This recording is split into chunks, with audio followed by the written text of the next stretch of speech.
Hello and welcome back to Cinephiles, the online review show where I, David DeRose, look through my movie collection and talk about it with you, the internet. Now, as you can see, we've changed things up a bit. I've replaced my desk and rolly chair for this comfortable couch. I've replaced my suit with a t-shirt, jeans, and sporting jacket. For you see, today we are not going to be looking at one of my movies. Today we are going to take a trip to the magical world of Netflix to watch something that I am really late for the party on. Now, today's feature beat out a pair of films from the golden age of Hollywood. One involving a classic comedic duo accidentally stealing a bus and getting caught in the crosshairs of a jewel thief. The other involving an executed murderer coming back to life via a bizarre experiment to kill again. Today, Cinephiles is doing its first television review with Season 1, Episodes 1 through 4 of Stranger Things. Yep, I haven't seen Stranger Things, not a second of it. I know little things here and there. I know it's set in the 80s. I know it's very Stephen King and Steven Spielberg inspired. I know there's the Upside Down, which is some alternate reality, parallel dimension kind of thing. I know there's some kind of monster. I think it's called the Demogorgon. Maybe that's something else. I don't know. But hey, I'm happy to finally be able to check this thing out and see if I like it. I really hope I like it, because if I don't, it's Stephen King related. It's Stephen King related. It's Steven Spielberg related, and it's set in the 80s. These are all things that I love. The show feels like it was tailor-made for me. I'm gonna get a lot of shit from people if I wind up not liking this. But you know what? I've got my popcorn of assorted flavors and cheeses.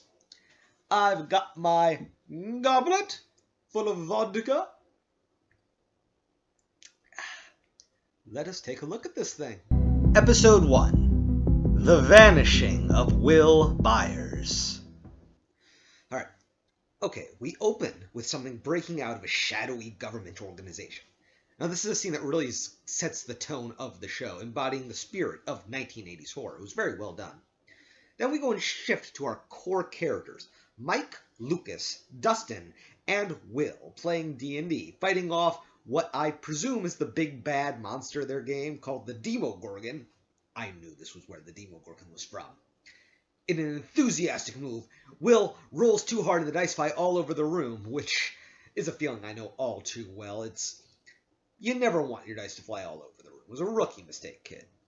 Will finds that he rolled too low to beat the Demogorgon, and being a good, honest, kind kid, tells Mike, the DM, about it.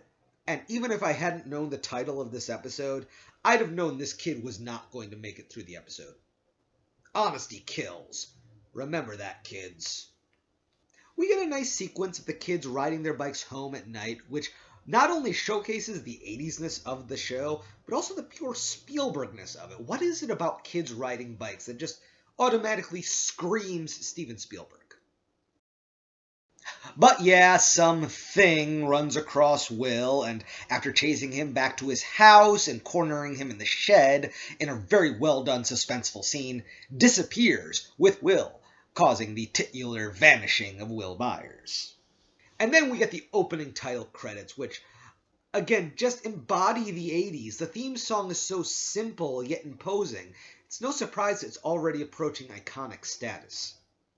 We're then introduced to David Harbour's chief of police, who's clearly going through some stuff and has some issues.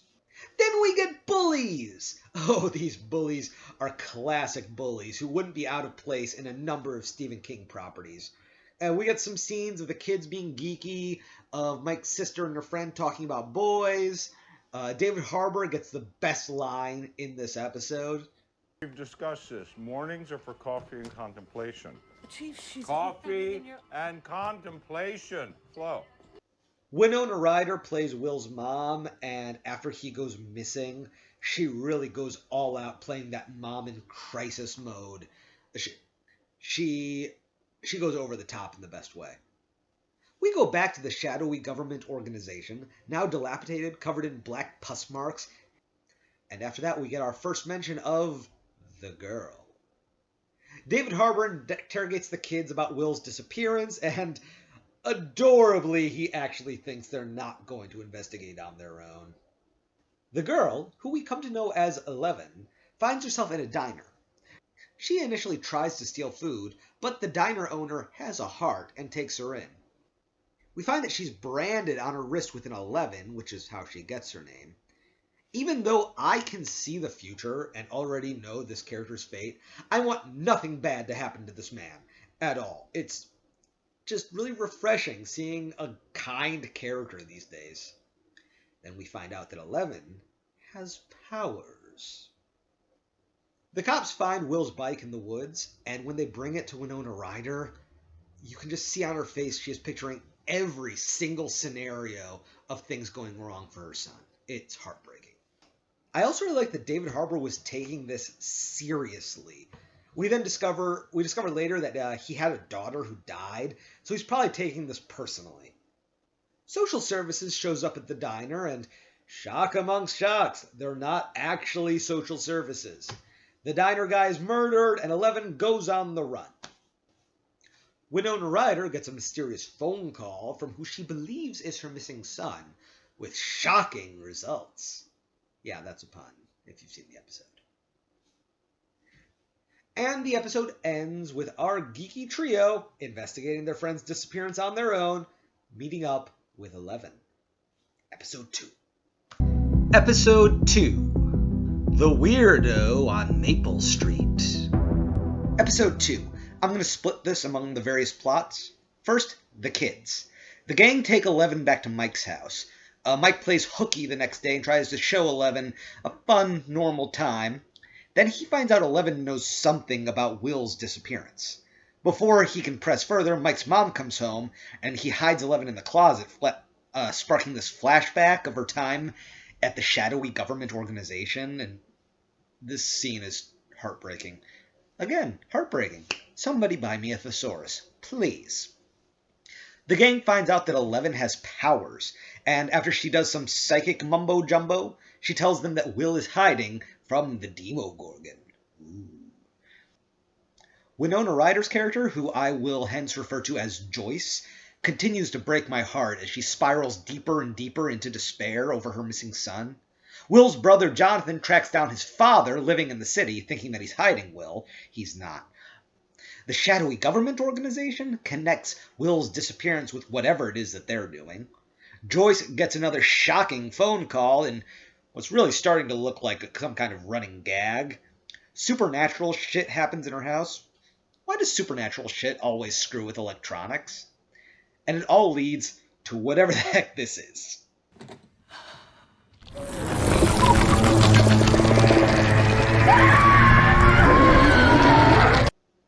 David Harbour's character, who I shall hence refer to as Chief Hopper, finds the corpse of Benny, the incredibly nice, wonderful diner owner who I wanted nothing bad to happen to, who the shadowy government organization has made look like a suicide.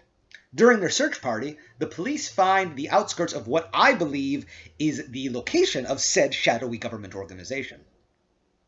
There's a subplot over the last 2 episodes of Mike's sister Nancy getting involved with Steven, a boy from her school. Steven invites her to a house party, and she brings her friend Barb along, but it's clear that Barb isn't welcome. As the kids begin to pair off, Barb is attacked and taken by what I have to presume is the Demogorgon, all observed by Will's brother Jonathan, creepily hiding in the forest, taking photographs. Now, Barb is a fan favorite, so I already know she's going to get out of this okay.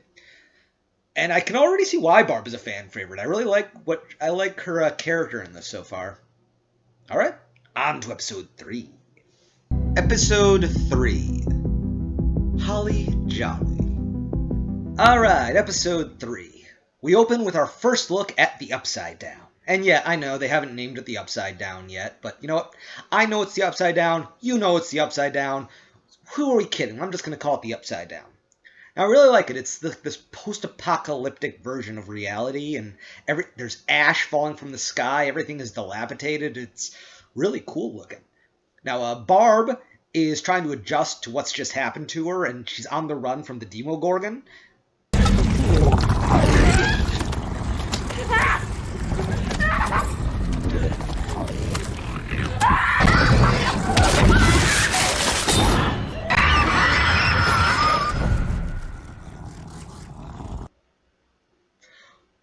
Okay, maybe she doesn't make it very far in this show. Whoops.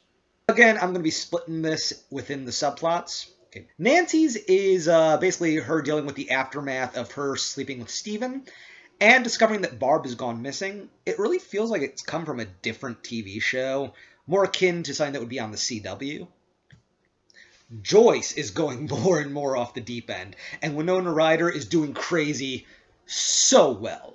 I love watching scenes like this and forcing myself to put myself in the other characters' shoes, the ones who have no idea that there's any supernatural dealings going on, and assuming that the main character is simply just crazy. It really makes things really depressing. Like, Joyce figures out that electricity is the answer. So she rigs her house with Christmas lights so she can talk to what she thinks is Will. This is the only reason you should keep your Christmas lights up out of season, by the way. There's a really good scene of a little girl following the blinking lights. It's really whimsical.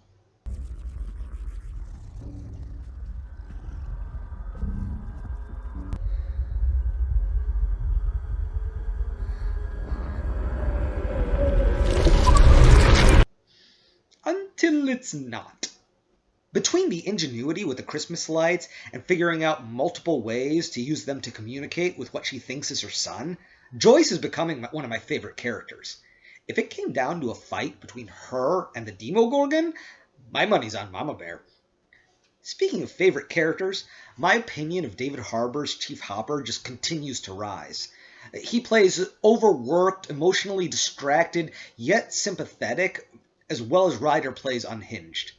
They easily could have made him the drunken, slacker police chief I assumed he was going to be when he was introduced, but once the shadowy government organization perks his curiosity, you know he is not going to let it go until he gets answers. The gang decides to find Will with Eleven's help. Now these kids are they're really well acted and they're really well written. They feel like natural kids, and they picked some damn good child actors. They got really lucky here. Most of the kids' plot in this episode is 11 wandering around Mike's house in the daytime while everyone else is at school and trying to find some kind of normalcy. She discovers television, and we cut to a flashback where we discover that she prefers Pepsi. And then we get this.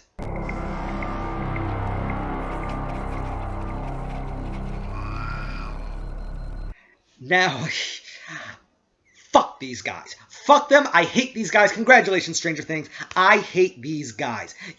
Maybe it's just because I'm getting older, but you fuck with kids, you fuck with animals, you fuck with kids trying to make them fuck with animals. No. Fuck you, fuck you, fuck you, you fucking... I hate them. I hate them. I hate them. I hate them. Everything good I wanted to happen to Benny the diner, the diner guy, I want the complete opposite to happen to these guys. I want everything bad to happen to these guys. I hate them. I hate them. I hate them. Okay? I hate them. Hate! The episode ends with Will's corpse being dragged out of a ravine, while a really good Peter Gabriel cover of David Bowie's Heroes plays.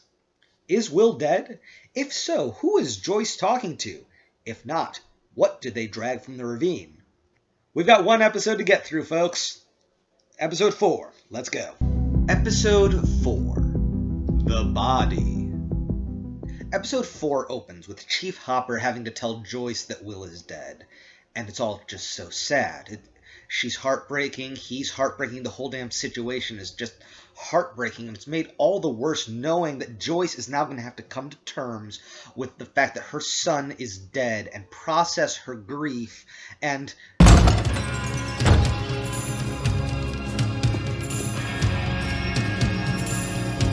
Holy fuck, no, Mama Bear's got an axe.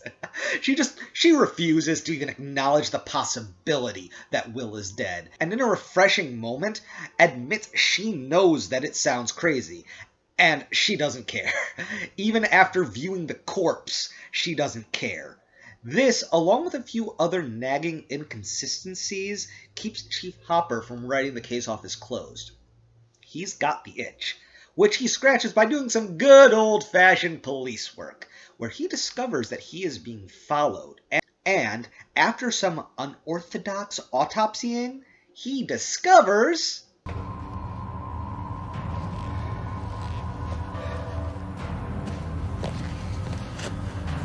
Holy fuck, fake corpse! Nancy and Jonathan team up to try and find answers about what happened to Barb, and find Jonathan may have gotten photographic evidence of the Demogorgon. 11 uses some combination of her powers and a ham radio to prove to Mike and the gang that Will is not in fact dead. Together with some more powerful electronics, she does something that I guess weakens the barrier between the upside down and right side up worlds. That lets Joyce talk to Will face to face through her wall. Oh, I'm here! I'm here!